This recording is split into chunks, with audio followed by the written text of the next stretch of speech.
नमस्कार दोस्तों, एवरीथिंग अभिषेक YouTube channel पे मैं अभिषेक आप सभी का स्वागत करता हूं। यह वीडियो सामान्य ज्ञान का होने वाला है और यह जो रिलेटेड होगा बिहार का आधुनिक इतिहास से संबंधित है। मेन कंसेप्ट समझेंगे तो और यह जो फैक्ट होगा इसमें यह फैक्ट होगा असहयोग आंदोलन से, स्वराज दल से, साइमन कमीशन का बहिष्कार, बिहार सोशलिस्ट पार्टी, सविनय अवज्ञा आंदोलन और नाखस पिंड आंदोलन। ये सभी चीजों को हम इस वीडियो में कंसेप्ट को इन सभी चीजों के बारे में हम समझेंगे और यह जो रिलेटेड होता है सभी कॉम्पिटिटिव एग्जामिनेशन के लिए बेहद ही महत्वपूर्ण होता है। बेसिकली आप जाने जो बिहार में होने वाले एग्जामिनेशन होते हैं उसमें तो अत्यधिक महत्वपूर्ण हो जाते हैं उन सभी एग्जामिनेशन के लिए। और यह जो वीडियो होता है, यह जो सीरीज है, मेनली कंसेप्ट है जो आधारित है तो बिहार का जो सामान्य ज्ञान का लुसेंट आता है उसी बुक पर आधारित होता है। और इस वीडियो में आज इन सभी कंसेप्ट को हम समझने की कोशिश करेंगे। वीडियो शुरू करेंगे और उससे पहले हम आपको बताना चाहेंगे, अगर आप हमारे इस चैनल पे पहली बार आए हैं, पहली बार यह वीडियो देख रहे हैं, तो प्लीज इस वीडियो को लाइक कर दीजिएगा और चैनल को सब्सक्राइब करके बेल आइकन प्रेस कर लीजिएगा ताकि आपको नए वीडियो का नोटिफिकेशन सबसे पहले मिल सके। साथ ही साथ शेयर कर दीजिएगा अपने दोस्तों के साथ और हमारे व्हाट्सएप चैनल से जुड़ जाइएगा और जिसके माध्यम से आपको नए नए अपडेट मिलते रहेंगे। बढ़ेंगे आगे और शुरू करेंगे तो सबसे पहला जो कंसेप्ट आएगा, सबसे पहला जो टॉपिक आएगा वो आप देख सकते हैं, असहयोग आंदोलन। असहयोग आंदोलन से क्या कंसेप्ट था उसके बारे में जानेंगे। तो पहला कंसेप्ट निकल के आता है यहाँ से कि असहयोग आंदोलन का प्रस्ताव भारतीय राष्ट्रीय कांग्रेस के कोलकाता अधिवेशन सितंबर महीने के 1920 ईस्वी में पारित हुआ था। ध्यान रखेंगे, जो असहयोग आंदोलन का प्रस्ताव था वह भारतीय राष्ट्रीय कांग्रेस के कलकत्ता अधिवेशन में जो हुआ था सितंबर 1920 में, उसमें पारित किया गया था। किंतु इसके पूर्व ही बिहार में असहयोग आंदोलन का प्रस्ताव पारित हो चुका था, इसको भी ध्यान रखेंगे। राष्ट्रवादियों ने सरकार से असहयोग आरंभ कर दिया था, यानी जो राष्ट्रवादी थे, जो नेता लोग थे, जो क्रांतिकारी लोग थे, उन्होंने सरकार से असहयोग आरंभ कर दिया था। मतलब कोई भी प्रकार का जो है सरकार से हम सहयोग नहीं लेंगे, इस तरीके से आगे बढ़ेंगे। तो 29 अगस्त 1918 ईस्वी को कांग्रेस ने अपने बंबई अधिवेशन में मॉन्टेग्यू चेम्सफोर्ड रिपोर्ट पर विचार किया, जिसकी अध्यक्षता बिहार के प्रसिद्ध बैरिस्टर हसन इमाम ने किया था। ध्यान रखेंगे यह कंसेप्ट। हसन इमाम जो एक प्रकार के बैरिस्टर थे, प्रसिद्ध बैरिस्टर थे, उन्होंने क्या किया, जिसकी अध्यक्षता में जो अधिवेशन हुआ था, कहाँ अधिवेशन हुआ था, तो 29 अगस्त 1918 ईस्वी को कांग्रेस ने अपने बंबई अधिवेशन में मॉन्टेग्यू चेम्सफोर्ड रिपोर्ट पर विचार किया, जिसकी अध्यक्षता कर रहे थे बैरिस्टर इमाम हसन साहब। आगे बढ़ेंगे, जो कंसेप्ट है निकल के आता है यहाँ से कि अधिवेशन में रिपोर्ट पर असंतोष जाहिर करते हुए ब्रिटिश सरकार पर दबाव डालने के लिए हसन इमाम के नेतृत्व में एक प्रतिनिधि मंडल को इंग्लैंड भेजने का प्रस्ताव किया गया था। अगला फैक्ट है कि इसी बीच क्रांतिकारियों के दमन के लिए ब्रिटिश सरकार द्वारा रॉलेट एक्ट, यानी क्रांतिकारियों के दमन के लिए ब्रिटिश सरकार ने रॉलेट एक्ट के कुछ उपबंधों का इस्तेमाल किया गया। ध्यान रखेंगे, जो रॉलेट एक्ट जो आया था उसके द्वारा ब्रिटिश सरकार ने क्रांतिकारी जो लोग थे, भारतीय क्रांतिकारी जो लोग थे, उस पर जो है कि दमन, उसको दबाने के लिए रॉलेट एक्ट के कुछ उपबंधों का इस्तेमाल किया। इसके बाद देखेंगे तो इसे काला कानून के खिलाफ, इस काला कानून के खिलाफ, काला कानून किसे कहा गया, तो रॉलेट एक्ट को कहा गया। इस काले कानून के खिलाफ गांधी जी के नेतृत्व में पूरे देश में जन आंदोलन छिड़ गया और बिहार में 6 अप्रैल 1919 को हड़ताल हुआ था। यानी ध्यान रखेंगे, जो 6 अप्रैल 1919 को जो हड़ताल हुआ था वह किसके लिए हुआ था, तो काला कानून रॉलेट एक्ट के विरोध में हुआ था और गांधी जी के नेतृत्व में यह आंदोलन किया गया था।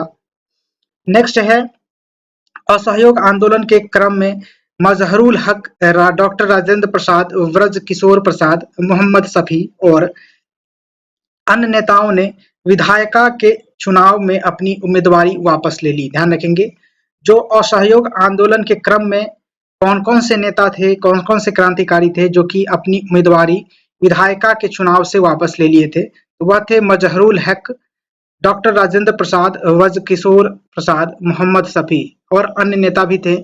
मेनली इन सभी का नाम आता है, इसको ध्यान रखेंगे। आगे बढ़ेंगे तो फैक्ट है कि असहयोग आंदोलन का समर्थन करते हुए बिहार में राजेंद्र प्रसाद ने अपनी लाभप्रद वकालत छोड़ दी थी। यानी ध्यान रखेंगे जो असहयोग आंदोलन के समर्थन के लिए कौन थे, जो कि बिहार के कौन थे जो कि अपना वकालत जो लाभप्रद वकालत छोड़ दिए थे, तो वह थे राजेंद्र प्रसाद जी। ध्यान रखेंगे उसी समय अन्य नेता जैसे कि सी आर दास, मोतीलाल नेहरू, जवाहरलाल नेहरू, लाला लाजपत राय ने भी वकालत छोड़ दी थी। ध्यान रखेंगे ये सभी वकालत कर रहे थे उस समय और इन सभी के द्वारा जो है कि वकालत छोड़ने की बात को देखा गया। अगला फैक्ट है उसी से रिलेटेड, असहयोग आंदोलन से ही रिलेटेड, तो यहाँ है महेंद्र प्रसाद, अनुग्रह नारायण सिंह तथा ब्रजनंदन प्रसाद आदि ने अदालत का बहिष्कार किया। ध्यान रखेंगे अदालतों का जो कि बहिष्कार करने वाले कौन थे, महेंद्र प्रसाद, अनुग्रह नारायण सिंह और ब्रजनंदन प्रसाद। ध्यान रखेंगे। नेक्स्ट फैक्ट है कि छात्रों को वैकल्पिक शिक्षा प्रदान करने के लिए पटना गया रोड पर एक राष्ट्रीय महाविद्यालय की स्थापना की गई। इस राष्ट्रीय महाविद्यालय के ही प्रांगण में बिहार विद्यापीठ का भी उद्घाटन 6 फरवरी 1921 ईस्वी को गांधी जी के द्वारा किया गया। ध्यान रखेंगे यहाँ से कई बार क्वेश्चन पूछा गया है इस कंसेप्ट से। तो छात्रों के वैकल्पिक शिक्षा के लिए कहाँ पर जो है कि राष्ट्रीय महाविद्यालय का स्थापना किया गया था, तो पटना गया रोड पर ही इसकी स्थापना किया गया था। और इस राष्ट्रीय महाविद्यालय के प्रांगण में ही बिहार विद्यापीठ का भी उद्घाटन किया गया था, जो कि 6 फरवरी 1921 ईस्वी को गांधी जी के द्वारा किया गया था। नेक्स्ट फैक्ट है मजहरुल हक इसके जो है कि कुलाधिपति थे, यानी ध्यान रखेंगे मजहरुल हक जो थे, ये जो राष्ट्रीय महाविद्यालय स्थापना किया गया था पटना गया रोड पर, इसके जो मजहरुल हक थे क्या थे, तो कुलाधिपति थे और ब्रजकिशोर प्रसाद कुलपति थे। ध्यान रखेंगे डॉक्टर राजेंद्र प्रसाद इस महाविद्यालय के क्या थे, तो प्राचार्य थे, प्रिंसिपल थे। और जानेंगे फैक्ट यहाँ से कि 30 सितंबर 1921 ईस्वी को मजहरुल हक ने सदाकत आश्रम से ही दी मदरलैंड नामक अखबार निकालना प्रारंभ किया। ध्यान रखेंगे दी मदरलैंड जो अखबार था, वह अखबार मजहरुल हक के द्वारा 30 सितंबर 1921 ईस्वी को सदाकत आश्रम से निकाला गया था, छापा गया था। अगला फैक्ट है 22 सितंबर 1921 ईस्वी को ब्रिटेन के युवराज का पटना आगमन हुआ और इस दिन पूरे शहर में हड़ताल रखी गई थी। ध्यान रखेंगे जिस दिन ब्रिटेन के युवराज पटना में आगमन हुए थे उस दिन हड़ताल रखा गया था। वो किस दिन था, तो 22 सितंबर 1921 ईस्वी में था। असहयोग आंदोलन अपने चरम पर था कि 5 फरवरी 1922 को चौरा चौरी कांड के फलस्वरूप गांधी जी ने असहयोग आंदोलन को स्थगित कर दिया। ध्यान रखेंगे यहाँ से प्रश्न पूछा जाता है कि चौरा चौरी का जो कांड हुआ था वह कब हुआ था, तो 5 फरवरी 1922 को हुआ था और इसी चौरा चौरी कांड के बाद जो है कि गांधी जी ने जो असहयोग आंदोलन चला रहे थे उसको स्थगित कर दिए थे। उसके बाद देखेंगे तो इसमें क्या हुआ था, चौरा चौरी कांड में एक्चुअली में हुआ था क्या, तो एक पुलिस चौकी को आग लगा दिया गया था और लगभग 21 जो पुलिसकर्मी थे उसको जिंदा जला दिया गया था। इसी के जो है कि देखते हुए महात्मा गांधी ने अपना जो असहयोग आंदोलन था उसे स्थगित कर दिए थे।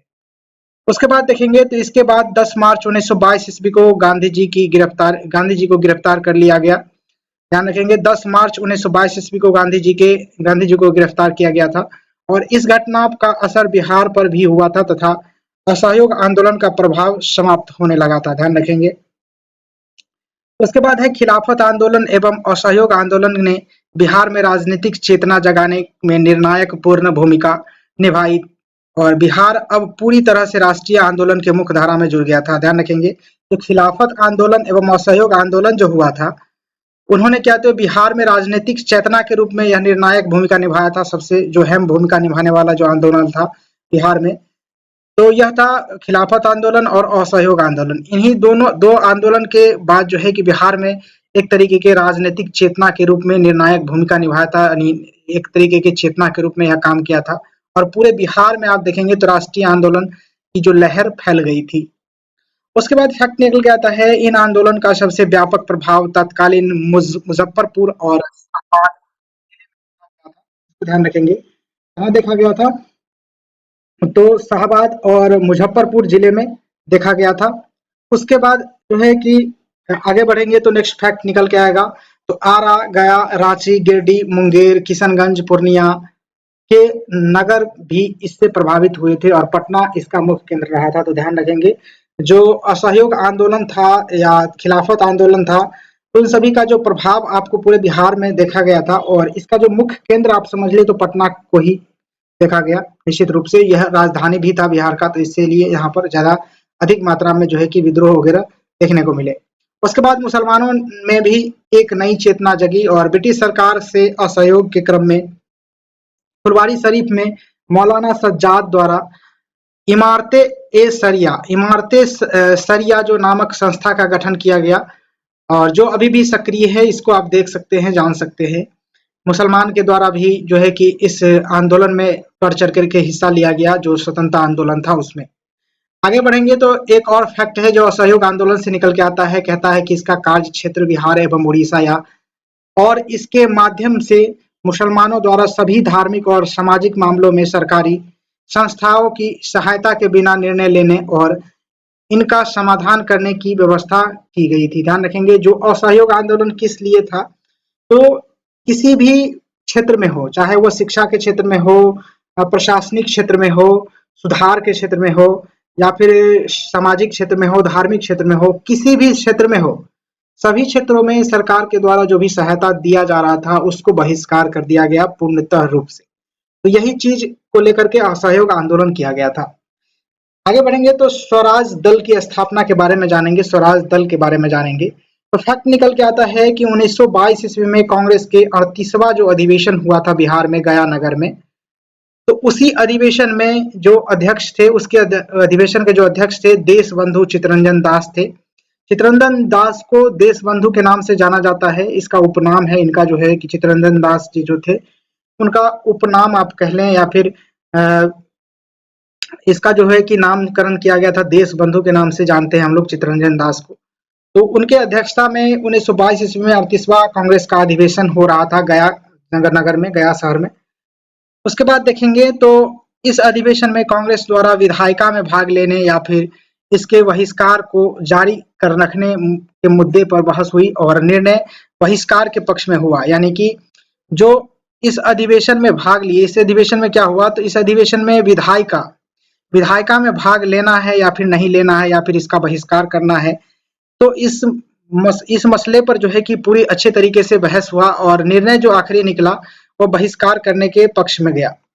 नेक्स्ट जो फैक्ट निकल के आएगा कि परंतु मोतीलाल नेहरू, चित्तरंजन दास, सत्यमूर्ति आदि विधायिका में प्रवेश करने के पक्ष में थे। और ये जो लोग थे, मोतीलाल नेहरू, चित्तरंजन दास, सत्यमूर्ति और ये जो थे, ये लोग सबसे कैसे थे, तो ये लोग चाहते थे कि हम अंग्रेज से लड़े नहीं, ठीक है, लेकिन अंग्रेज के जो शासन व्यवस्था है उसमें प्रवेश करके जो भी शासन व्यवस्था है उसमें सुधार ला करके हम अपने भारतीय लोगों के लिए अच्छे तरीके से सुधार ला के उसमें चेंजिंग करके हम अपने लिए कानून बना सके। तो ये लोगों का ये मकसद था, ठीक है। जो अंग्रेजों को भगाने वाला जो काम था ना, वो जो है कि एक तरीके से समझ ले तो महात्मा गांधी इधर हो गए और दूसरी तरफ जो चंद्रशेखर आजाद, सुभाष चंद्र बोस जो गरम दल थे, वो लोग के नेता द्वारा अधिकतर इस सभी पक्ष में देखा गया। उसके बाद देखेंगे तो इन्होंने स्वराज दल का गठन किया और यहाँ पर देखेंगे तो यहीं पर स्वराज दल का गठन हुआ। किनके द्वारा हुआ, तो मोतीलाल नेहरू, चित्तरंजन दास और सत्यमूर्ति के द्वारा जो है कि इन्हीं लोगों के द्वारा स्वराज दल का गठन किया गया और इसी दल से वो लोग चाहते थे कि हम इस दल के थ्रू चुनाव लड़के अपनी पार्टी का सरकार बना करके उसमें अनेक तरीके के कानून बना करके हम अपने देश को सुधार लेंगे। इस तरीके का इन लोगों का सोच था, ठीक है, लेकिन ऐसा हुआ नहीं। उसके बाद देखेंगे तो बिहार में फरवरी 1923 ईस्वी में स्वराज दल की शाखा का गठन हुआ तथा श्री कृष्ण सिंह इसके नेता बने और 2 जून को पटना में इसकी आरंभिक बैठक भी हुई थी। ध्यान रखेंगे, जो बिहार में जो है कि फरवरी 1923 में, फरवरी महीने के 1923 में स्वराज दल की जो एक शाखा का गठन हुआ था और जिसके नेता के रूप में डॉक्टर श्री कृष्ण सिंह को जाना जाता है, जो कि बाद में जो है कि बिहार का मुख्यमंत्री भी बने थे, इसको भी आप जानते ही होंगे। और 2 जून को पटना में इसकी आरंभिक बैठक भी हुई। आगे बढ़ेंगे और इसी से रिलेटेड एक और फैक्ट है जो कि लास्ट है कि बिहार में स्वराज दल का विशेष प्रभाव भी नहीं पड़ा। स्वराज दल का जो है कि बिहार में विशेष प्रभाव नहीं पड़ा और स्वराज दल की बिहार में विफलता दिसंबर 1923 ईस्वी तक स्पष्ट हो चुकी थी तथा 1925 ईस्वी तक यह दल जो है कि अप्रभावी हो गया था, यह समाप्त हो गया था यह दल। उसके बाद आता है साइमन कमीशन का बहिष्कार, जो कंसेप्ट है, इनसे रिलेटेड जो फैक्ट है, इसको जानेंगे कि साइमन कमीशन का बहिष्कार बिहार में किस तरीके से किया गया, बिहार के संदर्भ में साइमन कमीशन का बहिष्कार क्या है, इसके बारे में जानेंगे। तो 1928 ईस्वी की बात है, उसमें साइमन कमीशन का भारत में आगमन हुआ था 1928 ईस्वी में। इसके जो है कि सर जॉन साइमन के नेतृत्व में एक आयोग भारत में मॉन्टफोर्ड, भारत में जो एक आयोग था वो उसका नाम क्या, मॉन्टफोर्ड सुधार के प्रगति की जांच करने के उद्देश्य से संगठित हुआ था। साइमन कमीशन का जो गठन हुआ था मेन तौर पे, तो इसी काम के लिए होता जो मॉन्टफोर्ड सुधार प्रगति, जो मॉन्टफोर्ड जो सुधार था ना, उसका जो है कि इसी आयोग का मॉन्टफोर्ड आयोग जो था उसके जो है कि प्रगति के जो जांच करने के लिए इसे साइमन कमीशन का लॉन्च किया गया, साइमन कमीशन को लाया गया। और जिसके सभी सदस्य क्या थे, तो यह सही सदस्य इसके कौन थे, तो अंग्रेज ही थे, गोरे थे। उसके बाद नेक्स्ट कंसेप्ट आता है कि राष्ट्रवादियों ने इसके बहिष्कार का निश्चय किया, यानी साइमन कमीशन का राष्ट्रवादियों के द्वारा जो है कि बहिष्कार का निश्चय किया गया। बिहार में अनुग्रह नारायण सिंह के नेतृत्व में एक सर्वदलीय बैठक का आयोजन हुआ, जिसमें कि साइमन कमीशन के बहिष्कार के लिए नौजवानों को संगठित करने और विरोध प्रदर्शन करने की योजना को बनाई गई, ध्यान रखेंगे। उसके बाद है कि 12 दिसंबर को आयोग ने पटना तथा 24 दिसंबर को रांची में पहुंचने पर इसके विरुद्ध प्रदर्शन हुए थे अच्छे तरीके से, जिसमें कि काले झंडे दिखाए गए और आयोग का बहिष्कार करने की बात को उठाया गया जोरों शोरों से। तो ध्यान रखेंगे जो साइमन कमीशन का बहिष्कार था वो किस तरीके से बिहार में था, उसके बारे में हम यहाँ पर जानकारी स्पष्ट की है। उसके बाद देखने को मिलेगा यहाँ से कि बिहार सोशलिस्ट पार्टी किस तरीके से बिहार में था। तो यहाँ पर जानेंगे कि 1931 ईस्वी में गंगा शरण सिन्हा, राम वृक्ष बेनीपुरी और रामानंद मिश्र आदि ने बिहार सोशलिस्ट पार्टी नामक एक संगठन की स्थापित किए थे। ध्यान रखेंगे जो बिहार सोशलिस्ट पार्टी जो था इसकी जो स्थापना गंगा शरण सिन्हा, राम वृक्ष बेनीपुरी, रामानंद मिश्र इनके द्वारा ही मुख्य तौर पे किया गया था बिहार में बिहार सोशलिस्ट पार्टी का गठन। आगे बढ़ेंगे तो देख सकते हैं यहाँ पर नेक्स्ट फैक्ट के रूप में 1934 में आते हैं। तो 1934 में पटना के अंजुमन इस्लामिया हॉल में बिहार सोशलिस्ट पार्टी की अनौपचारिक स्थापना हुई, जिसके अध्यक्ष के रूप में आचार्य नरेंद्र देव और सचिव जयप्रकाश नारायण थे, जो लोक नायक के रूप में भी जाने जाते हैं, जयप्रकाश नारायण, इसको भी ध्यान रखेंगे। नेक्स्ट जो फैक्ट है इसी से निकल के आता है, इसके अन्य सदस्यों में राम वृक्ष बेनीपुरी, गंगा शरण सिन्हा, योगेंद्र शुक्ल, अब्दुल बारी और उसके बाद कर्पूरी ठाकुर और वसावन सिंह आदि जो थे प्रमुख थे। और एक और जहां इनका तालमेल कांग्रेस सोशलिस्ट पार्टी से रहा, वहीं दूसरी ओर इन्होंने जो है कि किसानों और मजदूरों को संगठित करने और राजनीतिक स्तर पर सचेत करने में महत्वपूर्ण योगदान दिया था। ध्यान देंगे जो ये लोग जो थे राम वृक्ष बेनीपुरी, गंगा शरण सिन्हा, योगेंद्र शुक्ल, उसके बाद है अब्दुल बारी, उस कर्पूरी ठाकुर, वसावन सिंह, ये जो नेता थे बिहार के, ये जो नेता थे किस प्रकार से थे, तो कांग्रेस के सोशलिस्ट पार्टी से यह संबंध रखते ही थे, लेकिन बिहार सोशलिस्ट पार्टी को भी यह अच्छे तरीके से संचालन कर रहे थे और अच्छे तरीके से अपनी भागीदारी को इसमें अपने योगदान को दे रहे थे। और यह जो योगदान था मुख्य तौर पे थे जाने तो मजदूरों और संगठित करने वाले जो राजनीतिक स्तर, यानी कि किसानों और मजदूरों और संगठित करने और उसके बाद जो राजनीतिक स्तर पर सचेत करने के लिए महत्वपूर्ण योगदान के रूप में कार्य कर रहे थे ये लोग। उसके बाद यहाँ से देखने को मिलता है 1942 ईस्वी में भारत छोड़ो आंदोलन में भी इसकी गतिविधियां बहुत बड़े पैमाने पर रही थी। ध्यान रखेंगे 1942 ईस्वी में जब भारत छोड़ो आंदोलन का गतिविधि स्टार्ट हुआ था, तो उस समय में आप जाने तो इसकी जो है भागीदारी बहुत ही अच्छे तरीके से रहा था जो बिहार सोशलिस्ट पार्टी था उसका। और इन नेताओं ने इस आंदोलन के दौरान सर्वस्व त्याग तथा ज्वलंत आदर्श स्वदेशी देशवासियों के समक्ष रखा था। ध्यान रखेंगे ये जो लाइन है इसको ध्यान रखेंगे, सर्वस्व त्याग तथा ज्वलंत आदर्श देशवासियों के रूप में कौन कौन नेता रखे थे, वह नेता किस पार्टी से संबंधित था, तो बिहार सोशलिस्ट पार्टी से संबंधित था। और ये जो नेता थे राम वृक्ष बेनीपुरी, गंगा शरण सिन्हा, योगेंद्र शुक्ल, अब्दुल बारी, कर्पूरी ठाकुर, वसावन सिंह, ये सभी नेता थे। नेक्स्ट फैक्ट है कि ऐसे ही उद्देश्य से पारित एक अन्य संगठन फॉरवर्ड ब्लॉक की स्थापना किया गया था, जो सोशलिस्ट पार्टी जो था बिहार सोशलिस्ट पार्टी, ठीक उसी प्रकार से उसी के तर्ज पर समझे तो एक और संगठन, एक और जो है कि संस्था का गठन किया गया था फॉरवर्ड ब्लॉक का। इसके संस्थापक आप देखें तो इसके संस्थापक थे सुभाष चंद्र बोस और 20 अक्टूबर 1940 को बिहार प्रांतीय फॉरवर्ड ब्लॉक की कार्यकारिणी की बैठक पटना में हुई थी। ध्यान रखेंगे कि 20 अक्टूबर 1940 ईस्वी को बिहार में को जो है कि बिहार में प्रांतीय फॉरवर्ड ब्लॉक की कार्यकारिणी की बैठक संपन्न हुई थी और इसके जो अध्यक्ष कौन थे तो सुभाष चंद्र बोस थे फॉरवर्ड ब्लॉक की। इसको भी ध्यान रखेंगे। नेक्स्ट पार्ट है, नेक्स्ट जो फैक्ट है यहाँ से जानेंगे कि इस संगठन पर सरकार की कड़ी निगरानी थी और कौन से संगठन पे तो फॉरवर्ड जो ब्लॉक थी या फिर बिहार सोशलिस्ट पार्टी थी, इन सभी संगठनों पर जो है कि सरकार की कड़ी निगरानी थी और मार्च महीने के 1942 ईस्वी तक इससे 42 ईस्वी तक ही इसके प्रमुख नेता बिहार में कैद किए जा चुके थे। ध्यान रखेंगे यह जो फॉरवर्ड ब्लॉक था और जो है कि बिहार सोशलिस्ट पार्टी जो थे था जो उसके जो मुख्य नेता लोग थे उसको जो है कि मार्च महीने के 1942 तक ही गिरफ्तार कर लिया गया था बिहार में ही।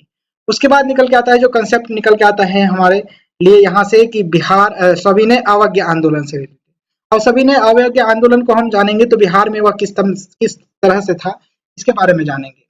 यहाँ से जानेंगे कि दिसंबर महीने में 1929 ईस्वी में कांग्रेस के लाहौर अधिवेशन में सविनय अवज्ञा आंदोलन का प्रस्ताव पारित हुआ था। तो सविनय अवज्ञा आंदोलन का जो प्रस्ताव कहाँ पर पारित किया गया, सबसे पहले तो लाहौर के जो कांग्रेस अधिवेशन 1929 ईस्वी में दिसंबर महीने में कराया गया था, तो उसी अधिवेशन में ही जो है कि सविनय अवज्ञा आंदोलन का प्रस्ताव पारित किया गया था। इसकी अध्यक्षता के बारे में जाने तो इसकी अध्यक्षता पंडित जवाहरलाल नेहरू ने किया था। तो जो लाहौर अधिवेशन था, लाहौर अधिवेशन की जो अध्यक्ष थे कौन थे तो जवाहरलाल नेहरू जी थे, ध्यान रखेंगे। और इसी अधिवेशन में जो है कि सविनय अवज्ञा आंदोलन की जो है कि प्रस्ताव को पारित किया गया था। नेक्स्ट फैक्ट की तरफ चलेंगे तो इस अधिवेशन में पूर्ण स्वतंत्रता का प्रस्ताव भी पारित हुआ तथा 26 जनवरी को जो है कि स्वाधीनता दिवस के रूप में मनाने का भी फैसला किया गया जवाहरलाल नेहरू के द्वारा। तो इसको ध्यान रखेंगे जो 26 जनवरी 1930 ईस्वी को 26 जनवरी 1929 ईस्वी को जो है कि 1929 ईस्वी में तो ये जो है कि घोषणा किया गया दिसंबर महीने में और 26 जनवरी 1930 ईस्वी में मतलब जो है कि स्वाधीनता दिवस यानी इंडिपेंडेंस डे मनाने की घोषणा किया गया जवाहरलाल नेहरू के थ्रू द्वारा। और ये जो कंसेप्ट है बेहद ही इंपोर्टेंट है, कई बार पूछा गया है, यहाँ पर बताया भी गया है। तो देख सकते हैं कि 26 जनवरी 1930 ईस्वी को बिहार में स्वाधीनता दिवस उत्साहपूर्व ढंग से मनाया भी गया था और 12 मार्च 1930 ईस्वी को गांधी जी की दांडी यात्रा आरंभ हुई थी और 5 अप्रैल को उन्होंने नमक कानून का उल्लंघन कर सत्याग्रह आरंभ कर दिया था। तो ध्यान रखेंगे जो 12 मार्च 1930 ईस्वी को जो है कि गांधी जी के द्वारा दांडी यात्रा आरंभ हो गई थी, प्रारंभ किया गया था और 5 अप्रैल को उन्होंने क्या किया तो नमक कानून का जो है कि उल्लंघन करके नमक कानून तोड़ भी दिया। इसको भी ध्यान रखेंगे। तो इस नमक सत्याग्रह में बिहार के बेरी निवासी, ध्यान रखेंगे बिहार के बेरी निवासी, बेरी दरभंगा के निवासी, दरभंगा में पड़ता है बेरी, तो बेरी निवासी एवं गांधी जी के निकट सहयोगी श्री गिरवरधारी चौधरी, ध्यान रखेंगे श्री गिरवरधारी चौधरी उर्फ कारो बाबू, ध्यान रखेंगे इसका उपनाम था उर्फ कारो बाबू, जिन्होंने बापू के साथ साबरमती आश्रम में काफी समय बिताया था, वो भी इस आंदोलन में शामिल हुए थे यानी दांडी यात्रा में शामिल हुए थे। उसके बाद फैक्ट निकल के आता है कि बापू के साथ साबरमती आश्रम से दांडी यात्रा के लिए प्रस्थान करने वाले कितने सदस्य थे तो 78 स्वयंसेवक थे, जिनमें गिरवरधारी चौधरी मात्र एक ऐसे व्यक्ति थे जो कि बिहार से संबंधित थे, यानी बिहार का मात्र एक तरीके से समझ ले तो प्रतिनिधित्व कर रहे थे। उसके बाद है नेक्स्ट कंसेप्ट जो बिहार में नमक सत्याग्रह का आरंभ 15 अप्रैल 1930 ईस्वी को चंपारण और सारण जिले में नमकीन मिट्टी से नमक बनाकर किया गया था। प्रायः इसी समय मुंगेर, भागलपुर, सारण में जो है कि चौकीदारी जो कर था उसका भी विरोध किया गया, ध्यान रखेंगे।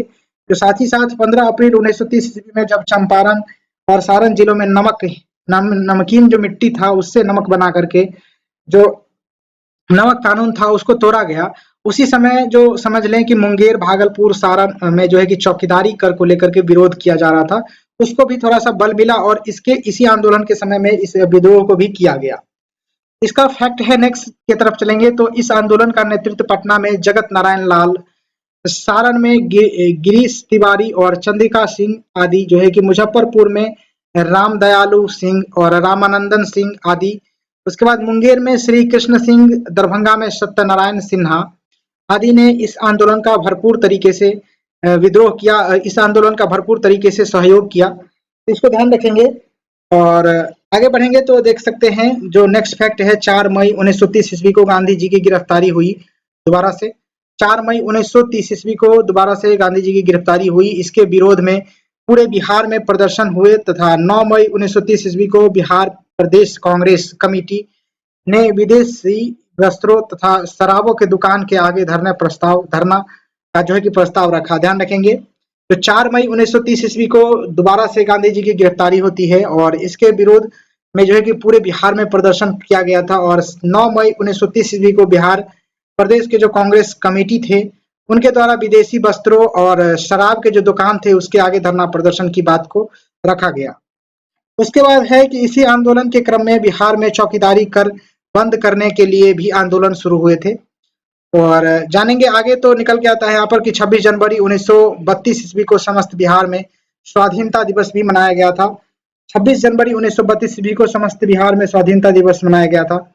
उसके बाद है 7 अप्रैल 1934 ईस्वी को गांधी जी ने अपने एक वक्तव्य में सविनय अवज्ञा आंदोलन स्थगित करने की सलाह दी थी। उसके बाद है 18 मई 1934 ईस्वी की बात है। 18 मई 1934 ईस्वी में बिहार प्रदेश कांग्रेस कमेटी ने इसका समर्थन किया तथा बिहार में यह आंदोलन स्थगित हो गया। ध्यान रखेंगे कौन से आंदोलन, तो जो सविनय अवज्ञा आंदोलन था वह स्थगित कब हुआ, तो 18 मई 1934 ईस्वी को बिहार में जो है कि इसे स्थगित कर दिया गया। बिहार प्रदेश कांग्रेस कमेटी का जो है कि समर्थन किया तथा बिहार में जो है आंदोलन स्थगित हो गया, यानी कि 18 मई 1934 ईस्वी को स्थगित हो गया यह आंदोलन। उसके बाद है नाखास पिंड आंदोलन। नाखास पिंड आंदोलन के बारे में जाने तो यह बिहार से रिलेटेड किस तरीके से है, इसके बारे में जानेंगे। तो नाखास पिंड आंदोलन का योगदान विशेष रूप से सविनय अवज्ञा आंदोलन के दिनों में नमक कानून को भंग करने में रहा। उसके बाद देखेंगे तो नाखास पिंड नामक स्थान पटना जिले में अवस्थित है और जिसे नमक कानून भंग करने के लिए चुना गया था। ध्यान रखेंगे जो नाखास पिंड नामक स्थान है जिसे पटना जिले में आप देख सकते हैं, जिसे नमक कानून भंग करने के लिए चुना गया था। उसके बाद है पटना में 16 से 21 अप्रैल 1930 ईस्वी के बीच नाखास पिंड चलो। नाखास पिंड चलो 16 से 21 अप्रैल 1930 के बीच नाखास पिंड चलो का नारा गूंजा करता था। और यहाँ के लोगों ने महात्मा गांधी के आह्वान पर नमक सत्याग्रह चलाते रहने का दृढ़ संकल्प लिया और पुलिस के जुल्म के आगे कभी नहीं झुके। ध्यान रखेंगे जो नाखास पिंड के जो लोग थे यहाँ पर जो है कि विशेष तौर पे जो है कि नमक सत्याग्रह को लेकर के बेहद ही दृढ़ रूप से संकल्प लिया और इन्होंने पुलिस के जुल्म के आगे कभी नहीं झुका। उसके बाद देखेंगे तो यहाँ से नेक्स्ट फैक्ट की तरफ चलेंगे तो 16 अप्रैल 1930 ईस्वी की बात है, जिसमें कि सर्च लाइट के मैनेजर और पटना नगर कांग्रेस कमेटी के सचिव अंबिका कांत सिंह, ध्यान रखेंगे सर्च लाइट जो कंपनी थी एक प्रकार का, तो उसके मैनेजर और पटना नगर कांग्रेस कमेटी के सचिव अंबिका कांत सिंह के नेतृत्व में लोगों का एक जत्था पटना के नाखास पिंड नामक स्थान की ओर नमक कानून भंग करने के लिए चला,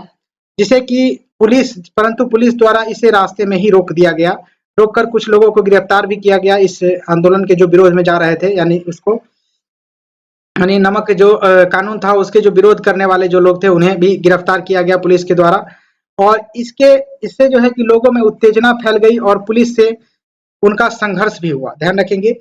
और इसी बीच दूसरी तरफ की बात करें तो इसी बीच दूसरी तरफ से कुछ जत्थे जो है कि नाखास पिंड पहुंच गए और नमक बनाकर नमक कानून को भंग कर दिया। उसके बाद देखेंगे तो इस आंदोलन में बिहार के प्रमुख नेताओं ने भाग लिया। ध्यान रखेंगे जो आंदोलन था नाखास पिंड जो आंदोलन था जो कि बिहार में नमक कानून को तोड़ने के लिए किया गया, यहाँ पर नमक बनाया गया था, नमक बना करके कानून को तोड़ा गया था। तो यह जो आंदोलन था इसमें जो है कि प्रमुख नेता ने भी भाग लिया था, जिसमें कि प्रमुख थे प्रोफेसर अब्दुल बारी, उसके बाद राजेंद्र प्रसाद, आचार्य JB कृपलानी आदि जो लोग थे इन सभी आंदोलन से संबंधित थे। इसको ध्यान रखेंगे ये जो लोग थे यह प्रमुख थे इस आंदोलन को लेकर। हम आगे नेक्स्ट वीडियो में जानेंगे यहाँ से तो भारत छोड़ो आंदोलन और स्वतंत्रता आंदोलन के बारे में हम जानेंगे। तो नेक्स्ट वीडियो में हम जानेंगे दोनों जो टॉपिक है, ये टॉपिक बहुत ही लंबा है, तो इस दोनों टॉपिक को मात्र 2 टॉपिक को हम अगले वाले जो वीडियो होगा उसमें हम कंप्लीट करने की कोशिश करेंगे। इस वीडियो में यहाँ तक रखेंगे और इस वीडियो को आप बार-बार देखिएगा, तब जा करके आपको कंसेप्ट क्लियर होंगे और याद भी रहेंगे इस तरीके से। फिलहाल के लिए इस वीडियो में यहाँ तक रखेंगे। Thank you for watching this video. जय Hind, Vande Mataram. Like, share and subscribe करना मत भूलिएगा। जय हिंद।